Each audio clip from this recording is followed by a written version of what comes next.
안녕하십니까.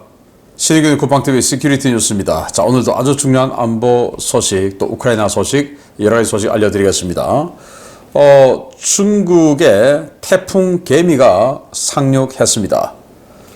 우리 한국의 이름으로 지은 태풍이죠. 3호 태풍 개미가 대만을 완전히 초토화시키고, 그리고는 지금 중국 양쯔강류에게 상륙을 했는데, 아마 한 28일까지는 이 후베이성, 호북성이죠. 거기까지 진출하면서 비를 어마어마하게 뿌릴 것 같은데, 산샤댐 벌써 지금 이 홍수 경보 수위를 넘어서 방류를 며칠째 하고 있어요. 자, 이래서 하류 지역에 대홍수가 발생할 것 같다라는 적색 경보가 발령됐는데 어떤 내용인지 보도록 하겠고요.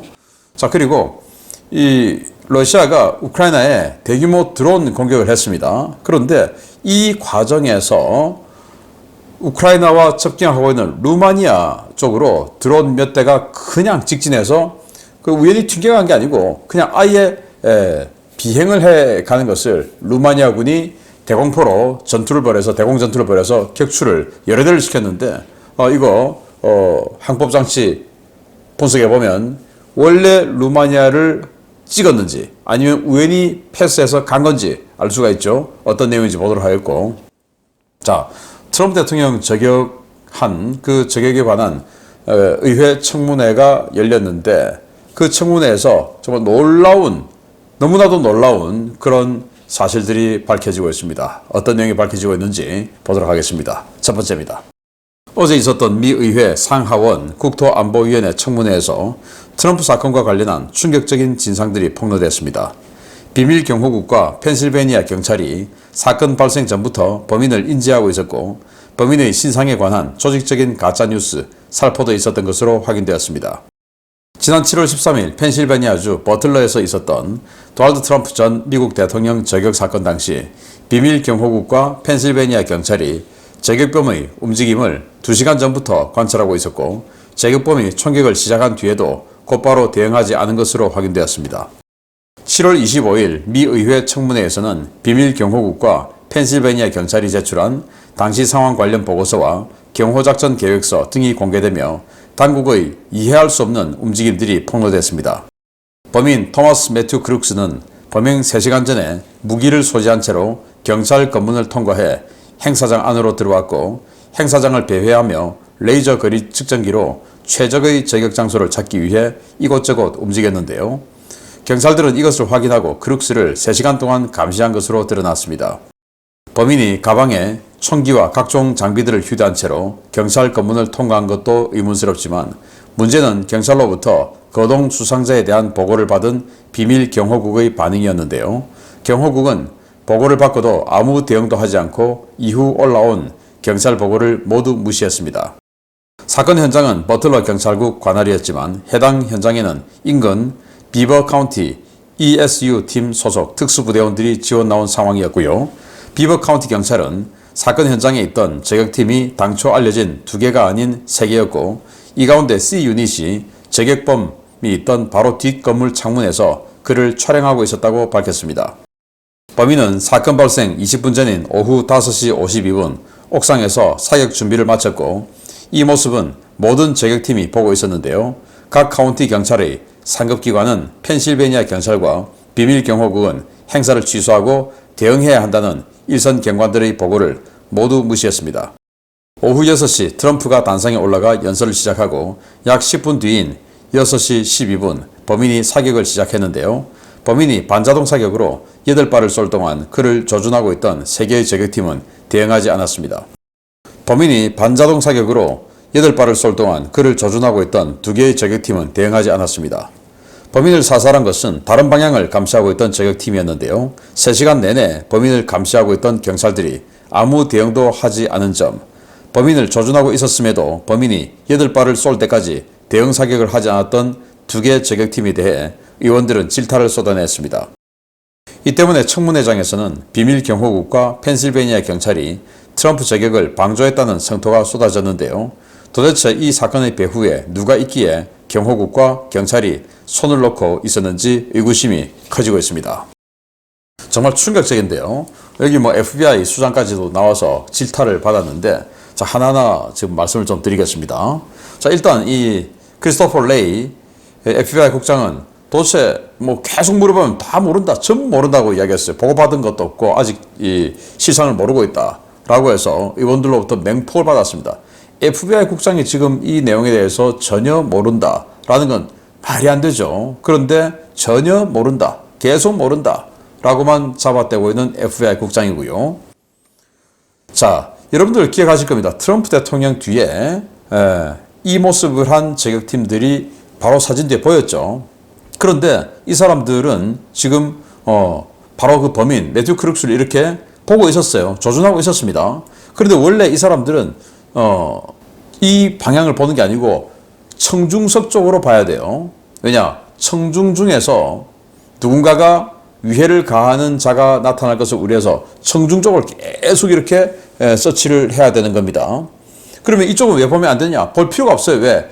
그쪽에 있는 건물들 이런 것들은 이미 사전에 모두 클리어가 되어 있는 상황이어야 하지요. 그런데 트럼프 대통령은 지금 이 지역에 있는데 바로 그 뒤에 있는 저격수들은 엉뚱한 방향을 보고 있었어요. 바로 저격팀 A인데요. 놀랍게도 이 저격팀 A가 매튜 크룩스를 저격한 게 아닙니다. 그냥 여기는 끝까지 그냥 이러고만 있었습니다. 보고 있으면서 사격 다 할 때까지 그냥 이러고 있었어요. 자, 정말 놀라운 사실. 자, 여기 이제 트럼프 대통령 연단입니다. 연단이고 저격팀 A, 아까 이 두 명, 이 사람들이죠. 그리고 이 사람들이 여기에 배치가 되어 있었고 저격팀 B가 있고요. 이 저격팀 A와 B는 원래는 이 청중석을 향해서 조준을 하면서 계속 거동수상자를 찾으면서 이렇게 보고 있어야 되죠. 그런데 저격팀 A는 이쪽을 보고 있었습니다. 알고 있었다라는 거죠. 그런데 범인이 이 건물 옥상 여기에서 엎드려 쏴 자세를 했고 이미 20분 전에 트럼프 저격하기 20분 전에 사격 준비 자세를 모두 마쳤다 이거예요. 그 말은 총을 다 꺼내서 거총하고 엎드려 쏴를 자세를 마치고 있었다 그 말인데 바로 그 뒤에 저격팀 C가 있었어요. 2층 건물에. 그러니까 2층 건물이니까 내 눈앞에 바로 여기 앞에 5, 6m밖에 안 되는 여기에 저격수가 범인이 엎드려 쏴를 하고 있는 겁니다. 5, 6m 바로 앞에. 5, 6m 여러분들 한번 계산해 보십시오. 우리 거실 여기에서 저기까지 딱 이겁니다. 거실에서 주방까지 이 거리에 범인이 엎드려 쏴를 하고 있는데 저격팀 C는 그냥 보고만 있었어요. 그리고는 이 범인이 이게 이제 M16 계열의 소총이니까 반자동 사격으로 8발을 쏩니다. 첫 발이 이제 트럼프 대통령의 귀를 관통해서 나갔고 그 다음에 이제 이렇게 엎드렸으니까 안 맞은 거죠. 8발을 쏜 겁니다. 그 8발을 쏠 동안 이 바로 뒤에 한 5, 6m 앞에 있는 저격팀 C는 가만히 있었어요. 계속 그냥 가만히 있고 저격팀 A 분명히 이렇게 조준을 하고 바라보고 있었음에도 불구하고 저격팀 A도 그 8발을 다 쏠 때까지 8발을 뭐 자동으로 쏘았겠습니까? 반자동으로 자기 나름대로는 겨냥을 해서 쏘았겠죠. 그때까지 저격팀 A는 아무런 조치도 취하지 않고 그냥 바라만 보고 있었고 저격팀 B가 이쪽을 보고 있었습니다. 그 저격팀 B가 계속 총을 쏘니까 총을 방향을 바꾸어서 저격팀 B가 쐈어요. 그래서 당시 현장에는 9발의 총성이 울렸는데 이 범인이 있는 곳에 가니까 8발의 탄피가 있었던 겁니다. 8발 쐈다는 거죠. 그리고 한 발은 이 저격팀 B가 저격을 한 한 발에 이제 원샷, 원킬 했으니까 저격팀 B는 이쪽 보고 있다가 여기. 그래서 이걸 좀 종합해보면 저격팀 A와 저격팀 C가 매수된 자들이 아닌가라고 생각하고 저격팀 B는 매수해서 이제 이 위치 자체가 이러니까 저격팀 B는 매수된 자가 아닌 이런 상황이 아닐까라고 생각이 들고요. 정말 놀랍죠. 이런 일이 벌어졌다는 게. 자, 그리고 이 범인도 뭐 처음에는 뭐 사회 부적응자처럼 또 사격 동아리에 이렇게 가입 신청서를 냈다가 사격 실력이 형편없어서 떨어졌다. 뭐 이런 이야기, 그리고 왕따다 이런 이야기 있었는데 그게 전부 날조된 거짓말이었다는 거예요. 그래서 선생님들이 아니 상도 많이 받고 굉장히 모범생이고 그런 왕따 아니다 라고 지금 증언을 했다는 겁니다. 그래서 사회 부적응자의 어떤 그 돌출적인 정신적인 어떤 그 문제에서 나오는 돌출적인 행동으로 몰고 가려고 했던 것이 지금 아니더라 이겁니다. 자, 그럼 누가 했냐? 자, 이게 당시 주식 거래 내용인데요. 미국 최대 컴퓨터 레딧이 있습니다. 여기에서 사건의 배후로 지목한 세력이 바로 여기입니다. 오스틴 프라이빗 웰스. 이 회사는 바로 투자 회사인데 조지 부시 대통령 가문, 부시 가문의 투자 회사라는 겁니다. 이 투자 회사가 사건 발생 직전에 이 트럼프 미디어 테크놀로지 여기에 대해서 1,200만 달러의 공매도를 때렸답니다. 하락에 배팅을 한 거죠. 그런데 트럼프는 지금 이때 굉장히 분위기가 좋았죠. 이 TV 토론회에서 승리하면서 굉장히 분위기가 좋았는데 트럼프 미디어가 폭락하는데 공매도를 때렸다. 그 말은 트럼프에게 무슨 사고가 날 것을, 그래서 트럼프가 사라지면 이 트럼프 미디어는 완전히 폭락하는 거죠. 여기에 배팅을 했다라는 겁니다. 그리고는 사건이 벌어지고 나니까 이 거래 내역을 공매도하고 이 오스틴 프라이빗 웰스가 트럼프 미디어에 대해서 공매도한 거래 내역을 삭제를 했다라는 거예요. 그런데 이제 이게 금융거래법에 위배가 되니까 다시 논란이 돼서 다시 지금 이제 복구를 해서 이렇게 나와 있다라는 건데, 그러면 조지 부시 가문이 배후 중에 하나가 아닌가라는 설들이 지금 퍼지고 있습니다. 부시하고 트럼프하고 굉장히 사이 안 좋죠. 같은 공화당이지만. 그리고 만약에 트럼프가 사라지면 부시의 아들인 잽 부시가 대통령 후보가 될 가능성이 높다라는 이야기도 있습니다. 자, 이런 설들이 펼쳐지고 있는 미국 대선, 정말 놀랍습니다. 진실이 꼭꼭 밝혀지기를 바랍니다. 두 번째, 러시아가 나토를 공격한 건가요? 보겠습니다. 러시아가 나토 회원국 루마니아를 공격했습니다. 우크라이나를 공습하는 과정에서 우연히 국경을 넘은 정도가 아니라 여러 대가 루마니아를 향해 날아갔는데 나토가 긴급 대응에 나섰습니다. 우크라이나 현지 시각으로 7월 25일 우크라이나 서부 지역에 대규모 드론 공격을 감행한 러시아가 해당 공습에서 루마니아도 공격해 나토가 대응에 나섰다고 루마니아 국방부가 밝혔습니다. 25일 새벽에 있었던 이번 사건은 러시아가 우크라이나 루마니아 국경에 있는 도시 이즈마일에 대한 대규모 드론 공습을 감행하면서 발생했는데요. 루마니아 공군은 이 과정에서 다수의 드론이 국경을 넘어 루마니아 영내로 들어왔다고 밝혔습니다. 루마니아는 국경에 배치된 방공부대가 대응에 나섰고 루마니아의 방공지원 임무로 파견 중인 핀란드군 F-18 전투기도 긴급 출격했는데요. 루마니아는 이 과정에서 최소 3대의 샤헤드 136 드론을 격추했다고 밝혔습니다. 사건은 25일 새벽 1시 20분에 시작되어 2시 13분에 종료되는데요. 루마니아는 러시아 드론들이 모두 게파드 자주 대공포에 의해 격추되었고 현재 격추된 드론 잔해들을 수거해 분석 중이라고 밝혔습니다. 러시아가 우크라이나를 공습하는 과정에서 일부 미사일과 드론이 나토 영공을 지난 적은 여러 차례 있었지만 이번처럼 다수의 드론이 대놓고 나토 영토로 날아든 것은 처음인데요. 루마니아는 드론 잔해 분석을 통해 이번 공격에 의도성이 있었는지를 조사할 계획입니다. 나토는 나토 헌장 제5조에 회원국에 대한 무력 공격 행위를 모든 동맹국에 대한 공격으로 간주하고 집단 대응하도록 규정하고 있는데요. 과연 이번 사건이 어떤 방향으로 전개될지 주목됩니다. 네, 러시아의 샤헤드 136들이 대규모로 공격해 들어왔고 그 공격해 들어온 지점은 바로 이즈마일이라는 국경 도시예요. 여기 이 부분이 우크라이나, 이 남쪽이 루마니아예요. 여기가 이제 흑해고, 그래서 이쪽으로 이렇게 날아왔겠죠. 그런데 뭐 이스마일이 국경 도시니까 이스마일 공격하려고 했던 것이 조금 더 지나쳐서 날아온 거겠지. 뭐 이렇게 생각할 수 있는데 그 아래 툴체이가 있죠. 이 툴체이 쪽으로 그냥 제대로 비행을 해서 오는 것을 게파드 자주대공포가 격추를 3대를 일단 격추시킨 게 확인이 되었어요. 그래서 게파드 자주대공포 이렇게 마구마구 솟아오르고 있는 사진 영상인데요.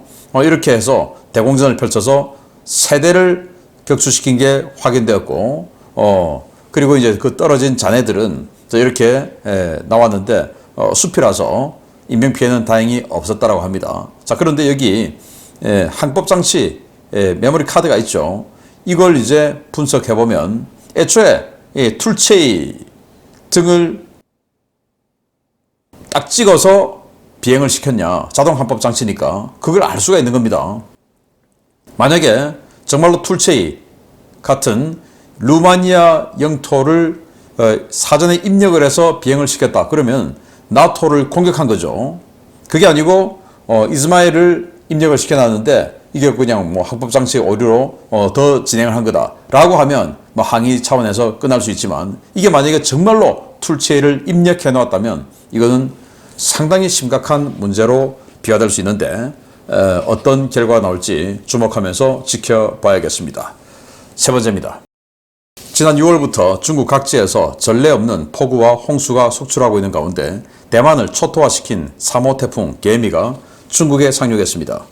중국은 태풍 최고 대비 태세 적색경보를 발령하고 총력 대응에 나섰는데 양쯔강 일대가 초토화될 것이라는 공포가 확산되고 있습니다. 대만을 완전히 초토화시키고 200여 명의 사상자를 내게 만들었던 3호 태풍 개미가 7월 25일 저녁 푸젠성에 상륙해 중국이 남부와 중부, 동부 지역에 비상사태를 선포했습니다. 중국 정부는 7월 25일 오후 7시 50분 푸젠성에 개미가 상륙했다며 태풍이 지나갈 것으로 예상되는 지역에 최고 단계 대비태세인 적색경보를 발령하고 일부 지역에 대피령을 선포했습니다. 이에 따라 푸젠성 지역에서는 24만 8천여 명이 대피하고 항공편과 열차 운행이 중단됐는데요. 중국 당국은 공안과 군병력을 투입해 취약지역 통행을 차단하고 앞으로 며칠간 발생할 비상사태에 대비하기 시작했습니다. 중국 당국은 이번 태풍으로 인해 푸젠성을 비롯해 양쯔강 일대 10개 성에 집중호우가 있을 것이라고 예보했는데요. 이에 따라 양쯔강 전역은 물론 중부 포양과 퉁팅호 등의 수위도 급격히 상승할 것을 우려하고 있습니다. 태풍이 접근하면서 양쯔강 유역 주민들의 시선은 산샤댐으로 향하고 있습니다. 산샤댐의 높이는 185m, 홍수 통제 수위는 145m이고 위험 최대 수위는 175m인데요. 지난 16일 164.76m까지 수위가 상승하자 중국은 수문을 개방해 매일 엄청난 물을 하류로 방류하고 있습니다.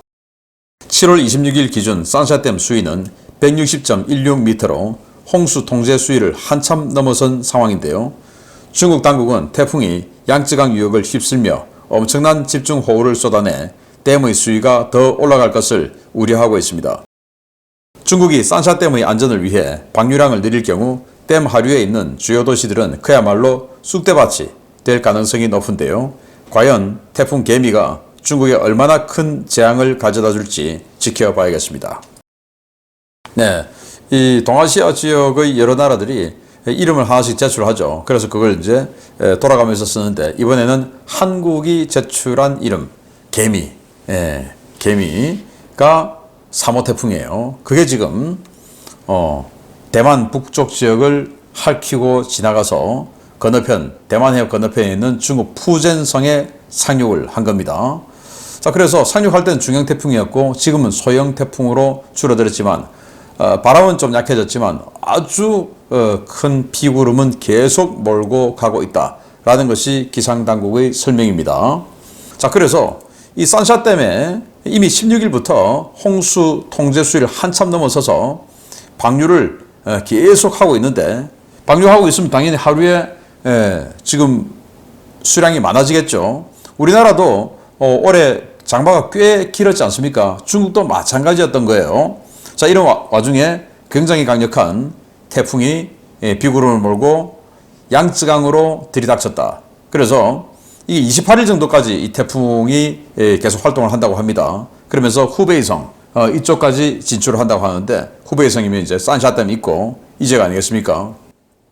그러면 후베이성 우한 폐렴했던 그 우한 1000만 명, 그리고 그 아래 장수성 난징 850만 명, 남경이죠. 그리고 상하이 2400명, 이런 이 지역들, 그리고 안휘성, 이 안휘성 같은 경우에 합비 또 있는데 이 지역은 벌써 재작년 큰 피해를 봤던 지역입니다. 자, 이런 곳들이 큰 위험에 빠졌다라는 건데, 우리 태풍 개미, 개미라는 이름이 있기 때문이라서 괜히 우리라는 이런 단어가 저절로 나오는데요. 우리 한글 이름이 들어가서. 아무튼 개미가 얼마나 생존해서 이 지역에 얼마나 많은 비를 뿌릴지에 따라서 이 양쯔강 중하류 지역의 중국 홍수 피해가 얼마나 클지 결정이 날 것 같은데 대단히 우려스러운 마음으로 계속 지켜보도록 하겠습니다. 마치겠습니다. 감사합니다.